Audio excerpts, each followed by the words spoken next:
So the first session is why do we marry? Right? Why do we marry? And we're going to begin this by asking you a question, inshallah. And we like to encourage you throughout to ask your question. If something isn't clear, or etc. It is a presentation. There's some material we want to cover, but if you have any questions, do go ahead, inshallah. If you want to argue with me, and you're welcome to, we can discuss that in the discussion period. If you want to argue about it, as long as you don't impede me from having my dinner, you're welcome to stay on after, inshallah. So the question is, why do we marry? And since there's more women here than men, we'll begin from the women's section. So why do we marry? And we'll do the raise the hands thing, inshallah. So why do we seek to get married? Go ahead. To fulfill the sunnah. What's the sunnah with respect to marriage? The sunnah with respect to marriage is a trick question. It's a sunnah to get married. Right? The Prophet ﷺ said, marriage is from my sunnah. It's from my example. And the Prophet ﷺ encouraged it. That, O youth, whomever of you is able to get married should do so. Okay? Whoever of you is able to get married should do so.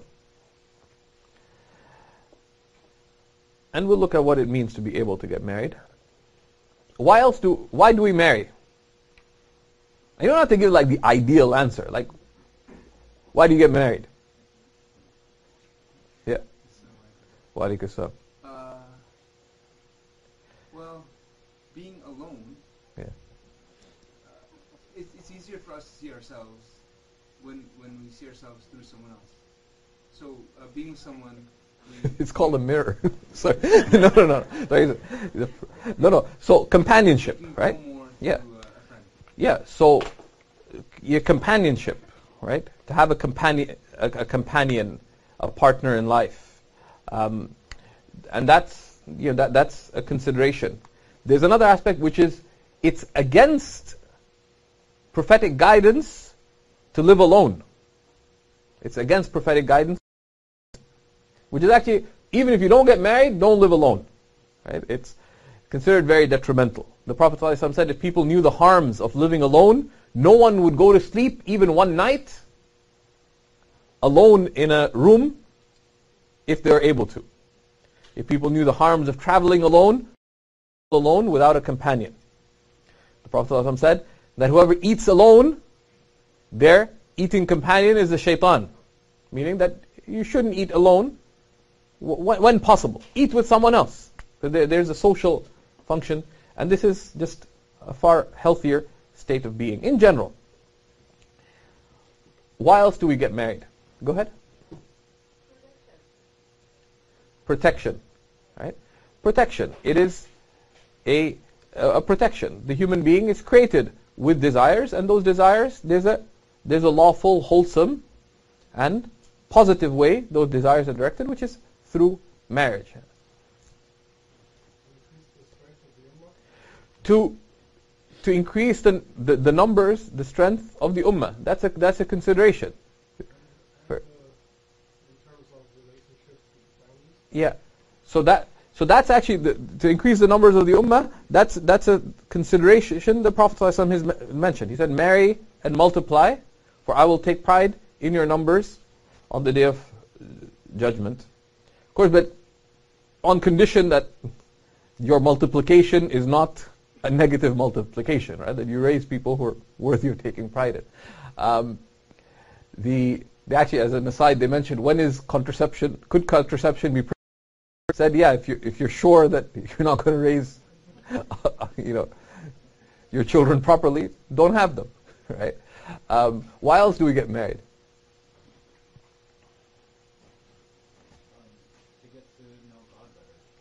to get to know Allah better. How? It's in human relationships that we understand things like compassion and mercy, and to fathom, fractions that Yeah. personal To very good. To get to know one's Lord, right? Because it is through our human relationships that we learn how we relate to God and how God relates to us, to understand mercy and to uphold mercy and compassion, and to appreciate divine mercy, compassion, etc. So that's definitely part of it. Why else do we get married? And don't try to be, these are really good ideal answers, but just practice. Why do people get married? So you're not talking about yourself here. Why do people get married? Love, right? Love, the most insane emotion, right? Right? Why else do people get married?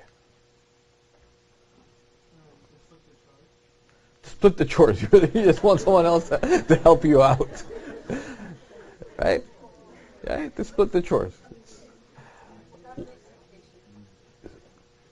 Okay. Family expectations. You don't want to get married, but your dad said, you got to get out of this house. Why else do people get married? To help one another in one's deen. Okay. Any others?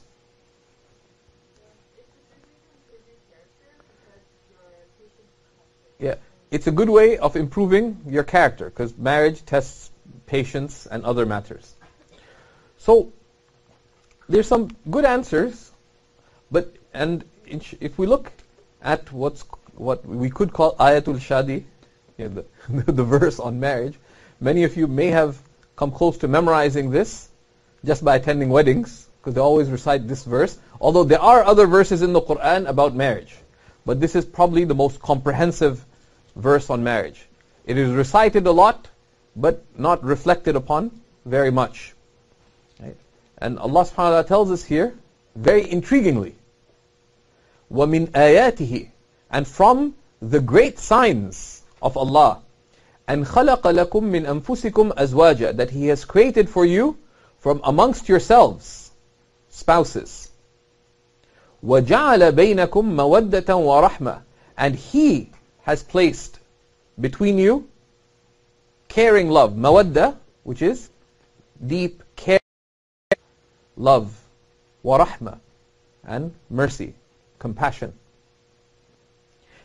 Inna fi dhalika la ayatin, truly in this are many signs, liqawmi yatafakkarun, for those who reflect. And this is the 30th surah, verse 21.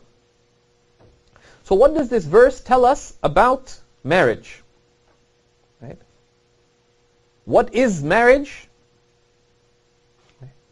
What is marriage? Right? How does Allah subhanahu wa ta'ala express what is marriage? No, but here. Before it, what is marriage? It's from the signs of Allah, right? Min ayati, from the great signs of Allah is marriage, right? Is marriage at many levels. That it is He who has created for you spouses. It is He who brought you together, right? It is He who has placed love and mercy between you, actual or potential, right? So, this is why Allah says, min ayatihi, from His many signs. Right? Because there are many signs in it, and He closes. Inna fi dhalika la ayat. In this are many signs. So, what is a sign? What is an ayah? What is a sign of Allah? It says, min ayatihi, from Allah's signs. What is a sign? In general, what is a sign?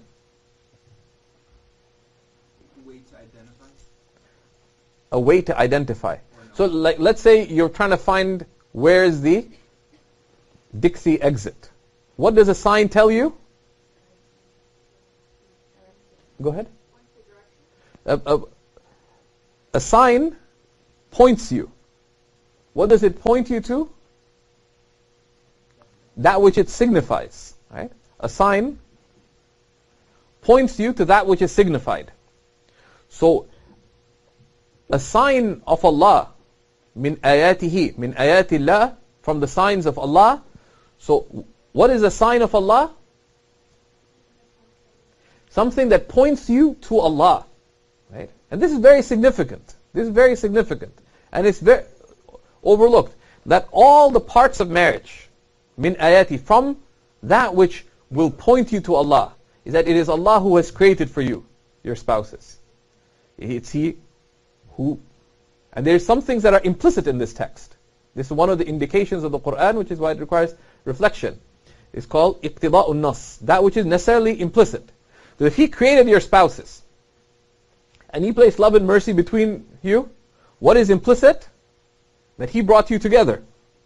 And once you came together, He placed that love and mercy between you.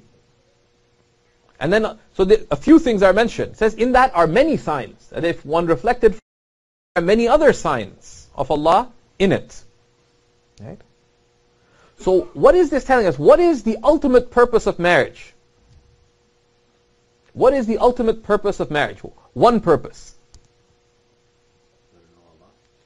Yeah. The ultimate purpose of marriage is that it's a sign of Allah.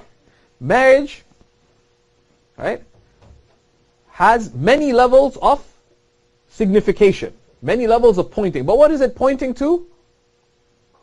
Allah subhanahu wa ta'ala. Right?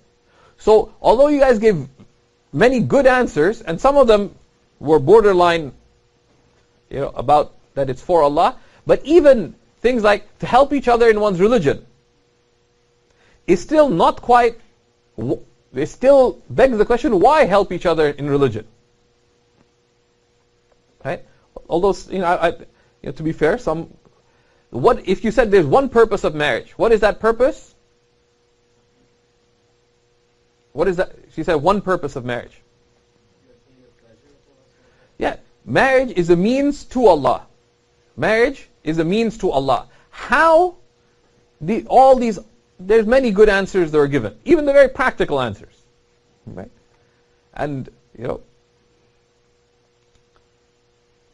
friend of mine who has a business said, I realize if I'm married, it's good for my tax rate. Okay. Each person shall have whatever they intended. Now if we look at prophetic guidance, in a hadith related by Sayyidina Anas, the Messenger of Allah sallallahu alaihi wasallam mentioned that إذا تزوج العبد فقد استكمل نصف دينه. That if a person marries, they have completed half their religion. فليتق الله في النصف الباقي. So let them remain mindful of Allah regarding the other half. Right? If a person marries, they've completed half their religion. What is it about religion? What is it about marriage that is half the religion? What is it about marriage that is half the religion?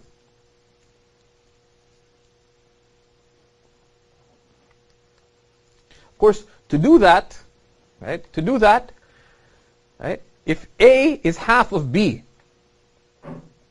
right? And we're talking about A, to understand why marriage is half of religion, what should we define first?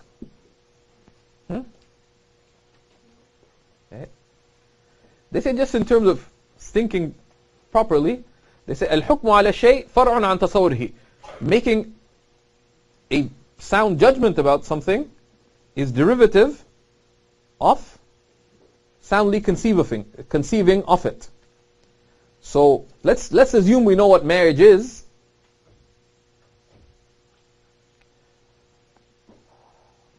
Why is marriage half the religion? Right? What is religion?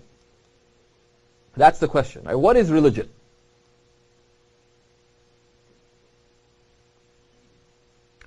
What is religion such that marriage is it? Is it the act of marrying that's half the religion? You have a religious checklist. You're at 11% of religion. You said, I marry you. The other person says, I accept. Now you're at 61% deen. Okay. So what is religion? Let's raise hands. There's no one answer necessarily, right? We always hear saying religion is mu'amalah, interaction. Religion is dealing, which is not a hadith of the Prophet. Religion is mu'amalah. Religion is social dealings.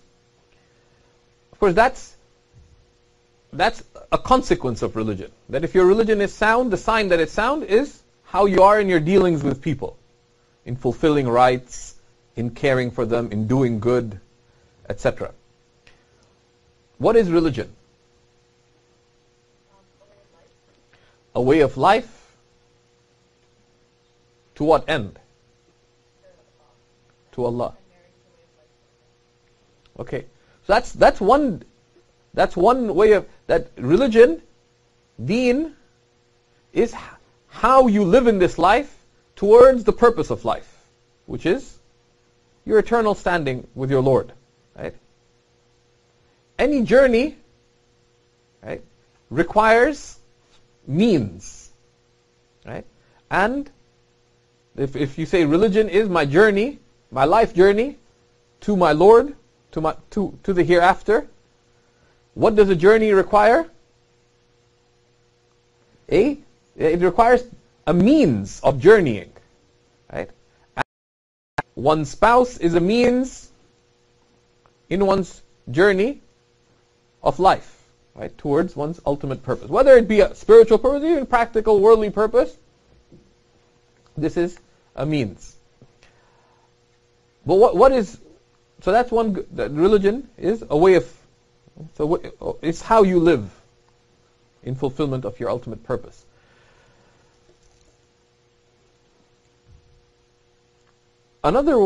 Any other answer? What is deen? Go ahead. That's an expression of deen. Deen is tested in our patience and kindness to others, but that's not deen itself. You could have someone your neighbor could be an atheist and caring of others. Steven Pinker is a committed atheist of the year awards and all this thing. He cares enough about other people that he's written a book on how to write well. And you assume sincerity in that. He didn't just do it to make money. It's a good book. It kind of scares me, but he's a bit fanatical. Because even the examples he uses are examples of other leading atheists, right? It's kind of take it with caution. But someone could be caring, etc., but that's not deen, right? Deen itself is defined in a number of ways, which we won't get into, but deen has two halves, right? So the answer the sister gave is one aspect. What we mentioned is an expression of deen, that deen ma yadinu bihi shakhs, how you live towards the fulfillment of your purpose. Right? Another way of looking at deen, that the expression of deen is in two aspects: how you relate to God and how you relate to God's creation. How you relate to God and how you relate to God's creation. One half of deen has to do with how you relate to Allah Himself, which is to uphold taqwa, right? To have sincerity, right? That's the half that relates to the rights of Allah. Right? Religion is about fulfilling the rights of God and fulfilling the rights of God's creation. So how is religion a means of fulfilling half the religion? What quality does religion, does marriage give you that helps you fulfill half the religion? Anyone? Go ahead. To protect you from sin, that's one aspect of it, but bigger than that. Like that's not half the, people don't spend half their time fornicating, right? I mean, even the most, out there people, they don't spend half their life, right? What is it about marriage? And some of you touched upon, what is about marriage that is a means to fulfilling that half of religion?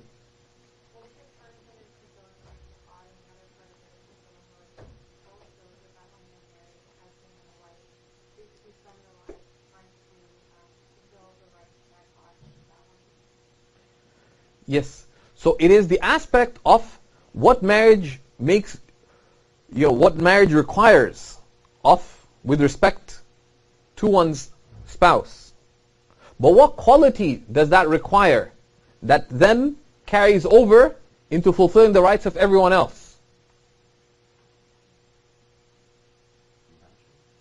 But even broader than compassion. Compassion is one aspect of it. Someone saying concern, right? Concern. And the Prophet ﷺ said, what is religion? He defined it ﷺ in one word. Dinun nasiha. Religion is sincere concern. It's often translated as sincere counsel. Whoever translated that way didn't read the hadith in full. Because it says, like, sincere counsel to Allah. Like, can you give sincere counsel to Allah? No. Nasiha is sincere concern. Or just religion is caring. You care about Allah, you care about the Book of Allah, you care about the Messenger of Allah, and you care about people, both the leaders of society and the common person.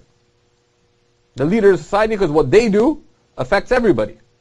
And so religion is sincere concern. So marriage nurtures sincere concern. But what central virtue nurture that is the key to fulfill the rights of all people? It's a central virtue of our religion and a central consideration in the whole marriage process. Go ahead. Caring, love, and mercy. But all of those go back to a broader virtue. Upholding good character. Right? Upholding good character. And that is, and the Prophet ﷺ said it explicitly in the hadith in the Sunan of Imam Tirmidhi, and it's a Sahih hadith.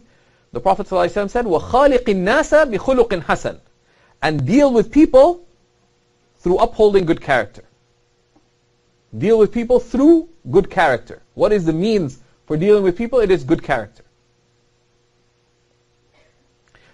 So, and this is highlighted in another hadith that related by, may Allah be well pleased him, that the Messenger of Allah ﷺ said, أَكْمَلُ الْمُؤْمِنِينَ إِيمَانًا أَحْسَنُهُمْ خُلُقًا. The believers most perfect in faith are those best in character. وَخِيَارُكُمْ خِيَارُكُمْ لِأَهْلِهِ. Right? And the best of you are those best to their spouses. And ahl can mean one's spouse, and it can also mean one's family. And both apply. Though the more immediate meaning here is one's spouse, because in some of the narrations it mentions that explicitly. So, why is good character the sign and test of faith? Because this is not a test of faith itself, right? Faith is either simply believing, you either believe or you don't. Or it has the qualities of faith, the degrees of faith, that you reflect the qualities that someone who believes in God would reflect. Why is good character the truest test of faith? Go ahead. Good character is faith put into action. But isn't prayer, isn't fasting, isn't charity, isn't, all the acts of religion, are they not from putting faith into practice? What is it about good character that is the truest test of faith? If you have good character, it means you have a good heart, which means it will lead you to God, because with all the sincerity and all that your heart Okay, will have. so good character is a sign of having a good heart and a good state with Allah? What does good character test? That's a sign that you have faith. Self-awareness. And including awareness of other. How in a faith? Someone could just be a compassion, could just have a lot of empathy. What is it that connects that with faith? I'd say it's taqwa, because one who is aware of Allah subhanahu wa ta'ala, and is mindful in their relationship, will be mindful in their relationship. So someone is mindful of Allah, then they would be mindful of their relationships with others. But why? Right? Like normally, where do you feel more presence of heart? Like when you're praying or when you're dealing with your spouse? Most people, they say Allahu Akbar, they're reciting Quran. Where does faith feel more alive? When you're standing in prayer or when you're in the midst of a domestic dispute? You made the mistake of correcting your husband or wife that eggshells in the omelet, and say no, that's a secret ingredient. You're convinced it's eggshell. They say no, it's not eggshell; it's a secret ingredient. Now, how you deal with that probably doesn't feel very spiritual. But why you deal with the alleged eggshells? Omelette, a greater test of your faith than how your state of heart is in your prostration in prayer.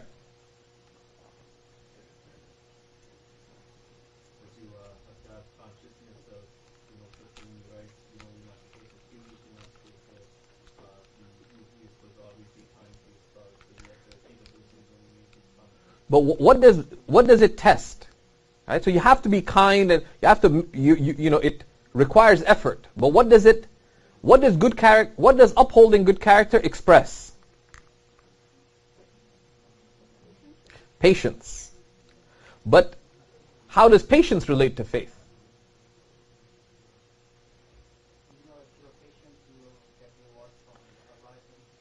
That's true. So if you're patient, you get a reward from Allah. But why is upholding good character a test of, like, what is it about good character that is the surest sign of faith? It's a purification, it tests your nafs. But the prayer is a purification. But what is it about good character that is a test of your faith? What's the difference between prayer and a domestic dispute? So let's just imagine some random guy called Amir. Right? He gets married and he forgets his 1-year anniversary. Right? It's coming up soon, isn't it? Right? So let's just say he forgets his 1-year anniversary. And he's married to people known for they have a history of protest. Right? So he got involved in a deep discussion over coffee, etc. And of course coffee, the name of coffee in Arabic, had to do with wine. The word qahwa is one of the ancient Arab words for wine. This is why some of the jurists, when they discovered coffee, they said, when coffee was discovered, they said, it's not, someone called it qahwa because it invigorates.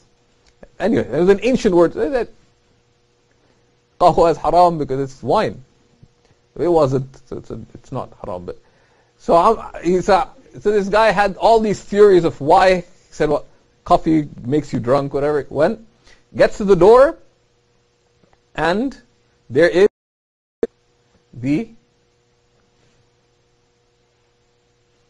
spouse, the wife, with the frying pan in hand. Right? How is that? How does that a greater test of faith than what you do in your prostration? Because when you're praying, you're aware of Allah, but when in that moment you're not aware of Allah, you're subconscious that if it's aware of Allah, then in that moment you'll be more patient. Yeah, so that's very good. Part of it is the acts of worship, for example. The only way you The only meaning that they have is if you do it for Allah. Right? And you naturally incline. If one starts praying, you find the fruits of doing it for Allah. Right? So it's less of a test. You say, oh, I had to really struggle to pray for the sake of Allah. Like, who else are you going to pray for? I had to really struggle to fast for the sake of Allah. Like the acts of worship, the acts of good. Right? Naturally, the only reason you do them is for the sake of Allah. But upholding good character requires struggle. Right? Particularly when tested. Particularly when tested.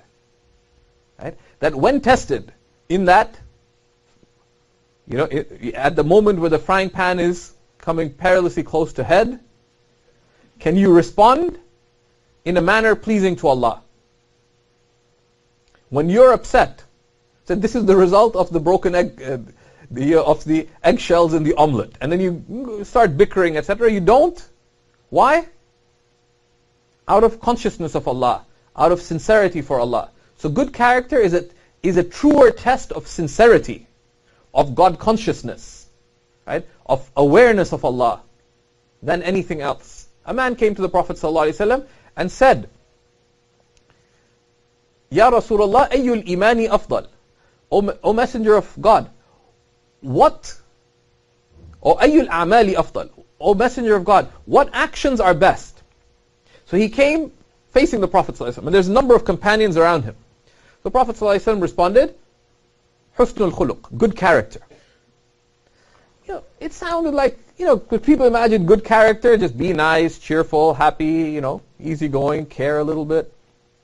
He wasn't satisfied. So man went away, came from the right of the Messenger of Allah ﷺ, and said, Ya Rasulullah, ayyul a'mali afdal? O Messenger of God, what actions are best? So the Prophet ﷺ, his habit was that even if he was busy, if someone addressed him, he turned completely to that person.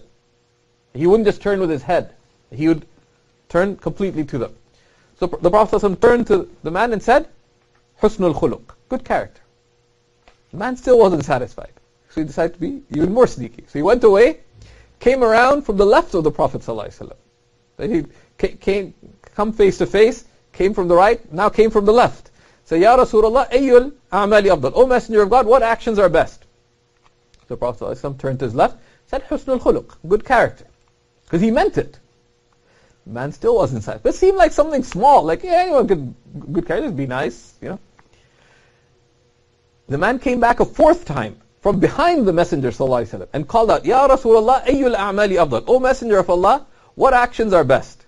So the Prophet ﷺ turned around completely and said, perhaps you didn't understand. Husnul khuluq, alla taghdaba in istata'at. Perhaps you didn't understand. Like, he didn't tell him, like, what are you trying to do? I told you. Imagine someone just asked you, so which way is Tompkin? Said that way. They came back, which way is Tompkin? Third time. Fourth time. And they're trying to be sneaky. They're pretending they're someone else. And he exemplified that himself. He just, each time he turned to him, the final time he turned to him, and now out of care, said, maybe you didn't understand, explained it out. Right? That's why it's also good to ask, even if it comes out bad. Right? Because the fourth time the man asked, the Prophet said, the test of good character. He said, good character is for you not to get angry when you're able to, or when you have reason to. And he exemplified that himself, sallallahu alaihi wasallam. Okay? And that's why the believers most perfect in faith are those best in character. And that also tells us a broader lesson in our deen, right? That what is the test of deen? The test of deen isn't, the test of religion is not merely your prayer. Although prayer, it's come in the prophetic tradition, is the pillar of religion, right? But that's just one aspect of deen. Just as intense a test is how you are in your dealings with people. Prayer relates to the rights of Allah. And they're not to be neglected. If you do, that's neglect. And it's ingratitude. But just as serious are the rights of others. Right? Now, of the two, which rights are given precedence in our deen? The rights of Allah, the rights of Allah's creation? Which of the two are given precedence? The rights of Allah or the rights of creation? Like, you can raise your hands. Like, the rights of creation. Although Allah is more deserving the fulfillment of His rights, because we owe Him absolutely, but Allah is free of need. But the basis of creation is that they're needy. Which is why, it's both. And an example, if you're walking to Fajr prayer, and there's someone bleeding to death, you can't say, well, I need to go pray. If you're still alive after my prayer, I'll attend to you. Right? And of course, we do not create false dichotomies. The nature of Allah's rights is that it is normally possible to balance the rights of Allah and the rights of creation. Right? There's always a way of balancing, and our deen shows us how rights. Right? And that's in general. Our religion does not believe in false dichotomies. The Prophet ﷺ came to break false dichotomies. Either this or that. Do I fulfill the rights of my mom or my wife? Of my mother or my husband? No. The Prophet ﷺ said, "A'ti kulla," give everyone who has a right their due right. And that's part of the beauty of prophetic guidance. It teaches us the right balance in life. So if we go back to the question, why do we marry? Right? Why do we marry? How would you answer the question? Why do we marry? If you had to give one reason for marriage. Good character? No. Although that's true, but not quite. Right? So, true, but not quite. To fulfill the rights of creation? No. Okay, if we step back a little more, why do we do anything? Why do we do anything? Right? One of my teachers who studied at the University of Chicago, he said that on the spiritual path, the believer at one level is very boring, because they only have one response to everything. Right? It's like this. He said there's this cartoon from I didn't get the reference. There's some cartoon movement in the 50s or 60s in Chicago. So there's one cartoon of this guy who walks out of his house, and all kinds of things happen around him. A typewriter falls from the 7th floor of a building, falls on a car. It looks at it boring. Someone runs over an elderly man crossing the road. It's boring. And more and more spectacular. I find that these dinosaurs attack the city. It's boring, and he keeps doing what he's doing. Right? Similarly, the believer has one response. You ask them why. There's just one response for anything that they do. What's that one response? That's not a trick question. Yeah, Allah. Right? إِنَّمَا الْأَعْمَالُ بِالنِّيَّاتِ. Actions are by their intentions. Actions are by their intentions. And each person shall have whatsoever they intended. And that's a hadith worth reflecting on. The migration of the Prophet ﷺ and his companions was from Mecca to where? Where was the migration to? To Medina. But the Prophet ﷺ says, so whoever's migration was to Allah and His Messenger. Their migration was indeed to Allah and His Messenger. And whoever's migration was for some worldly matter they sought to attain, or for a person they wanted to marry, then their migration was for whatever they migrated for. That your actions have a form, which is what you do. But they have a reality. And what's the reality of your actions? It's why you did it.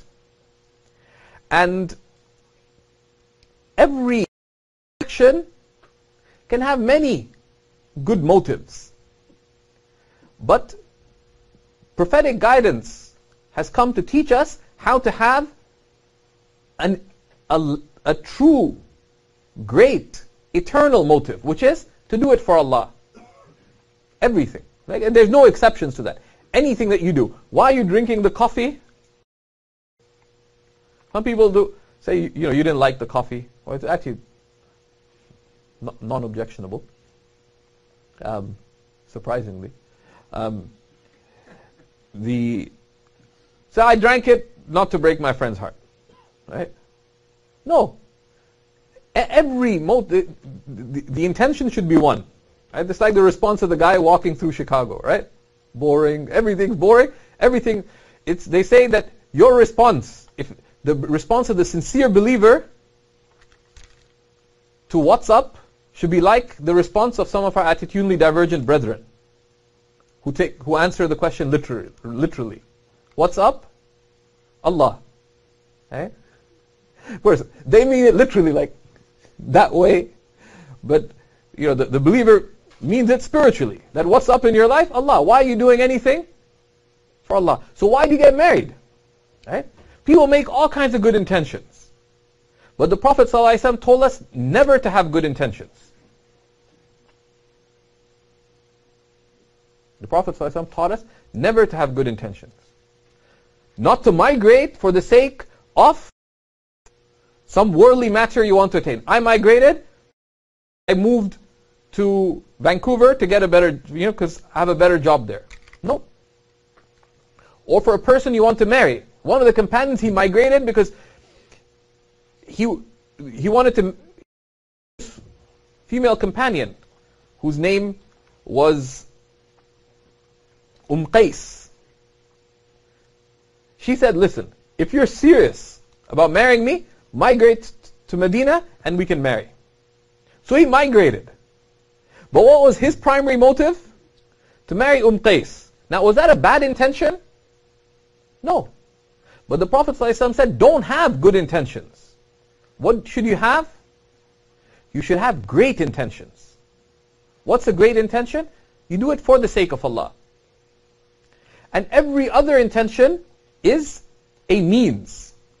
Right? I want to seek the pleasure of Allah by marrying this righteous person. I want to seek the pleasure of Allah through all the various intentions that we mentioned before. Right?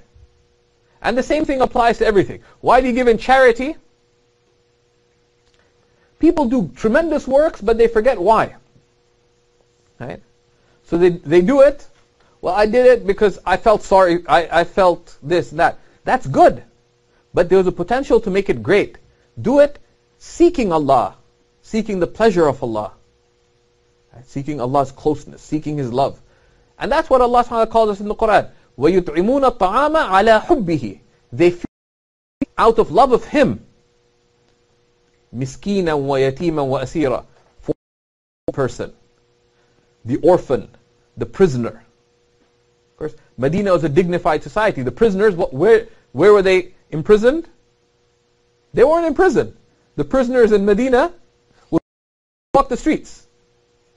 And people would host them for their meals.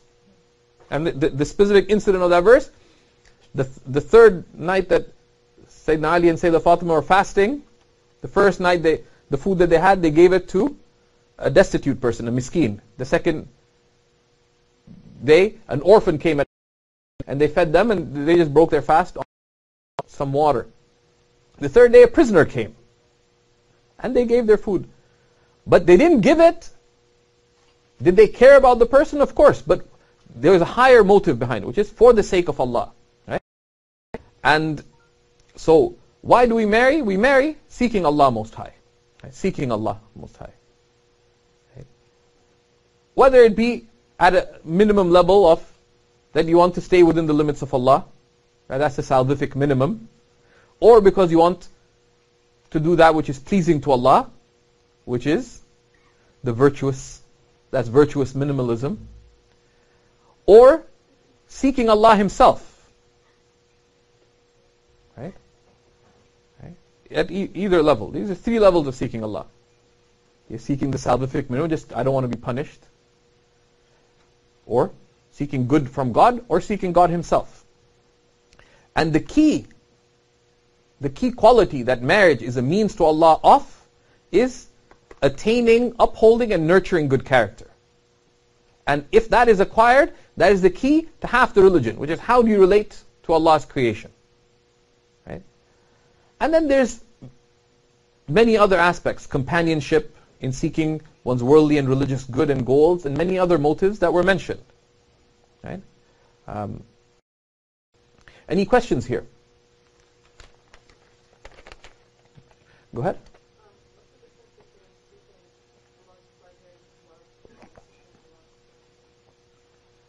Yeah. So the Quran talks about levels of,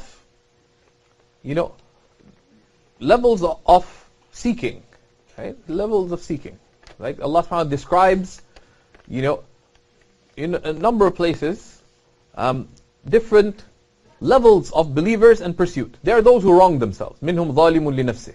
There are those who are moderate, and then there's those who rush to good by leave of their Lord. In Surah Al-Waqi'ah, Allah subhanahu wa ta'ala describes Ashab al-Yameen, the people of the right hand, who are people who do good, seek good from God. They want to be pleasing to God. And then there's وَالسَّابِقُونَ السَّابِقُونَ, the foremost. أُولَٰئِكَ الْمُقَرَّبُونَ, they're those who have been drawn close to Allah. Because what did they seek? They sought God Himself. They sought His closeness. Right? They sought His love. يُحِبُّهُمْ وَيُحِبُّونَ, He loves them and they love Him. So they're, because not everyone has the highest of aims. Some people just say, as long as I don't roast, everything is fine. Right? That's fine. Right? And Allah subhanahu wa ta'ala, His guidance caters to that too. وَمَنْ زُحْزِحَ عَنِ النَّارِ وَأُدْخِلَ الْجَنَّةَ فَقَدْ فَازَ. Whoever is saved from the hellfire and enters paradise has succeeded. But paradise has levels to the extent of the aspiration of a person. Seeking reward. Someone is seeking Allah's pleasure. But they're not so concerned about Allah Himself. There's those whose love for Allah is pure. Right?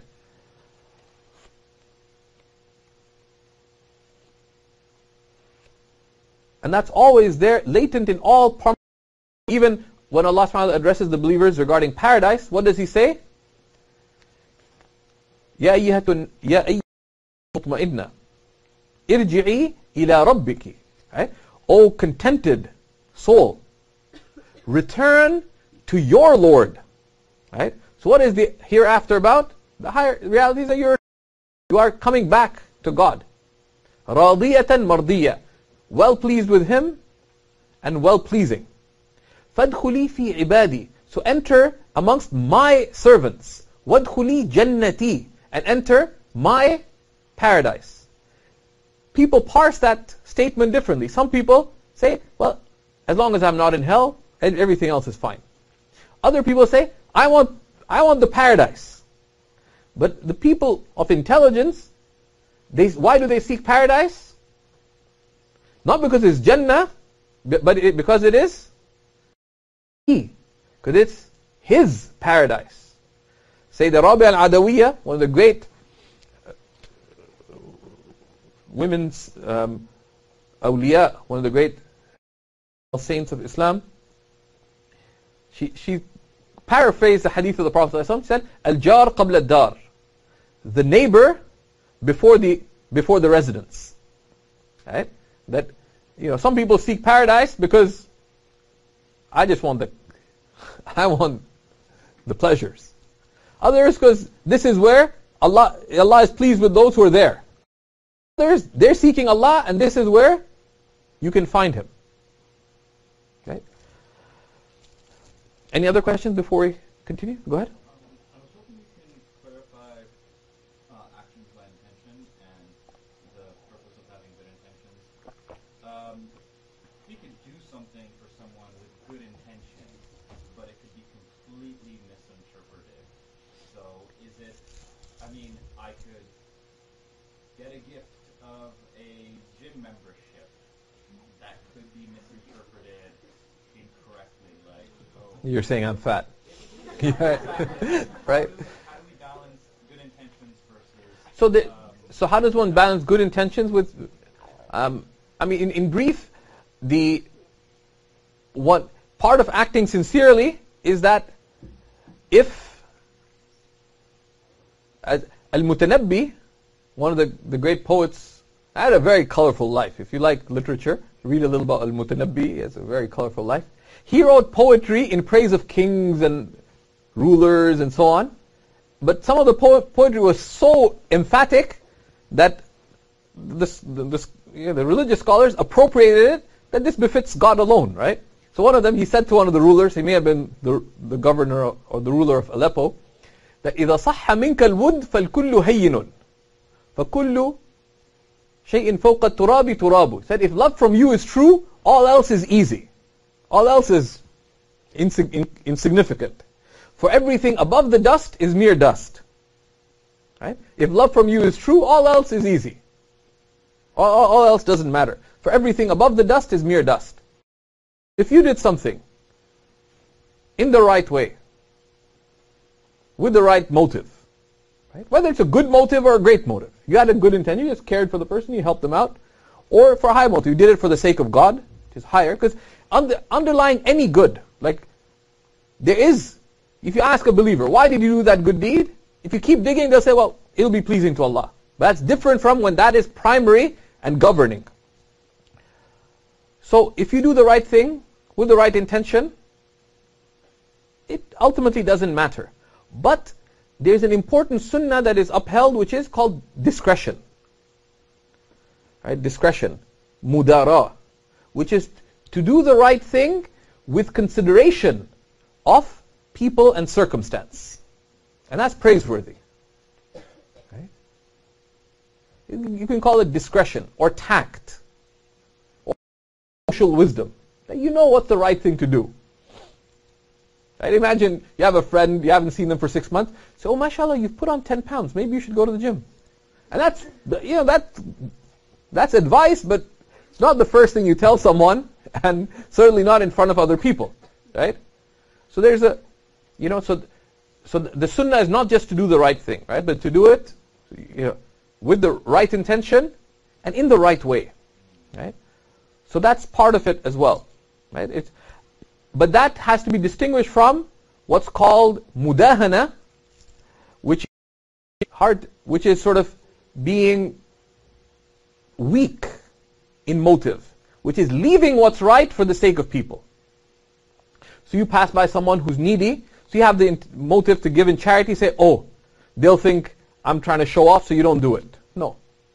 You do the right thing regardless. You don't leave the right thing for the sake of people. But you do it in a considerate manner. Right? Where you can.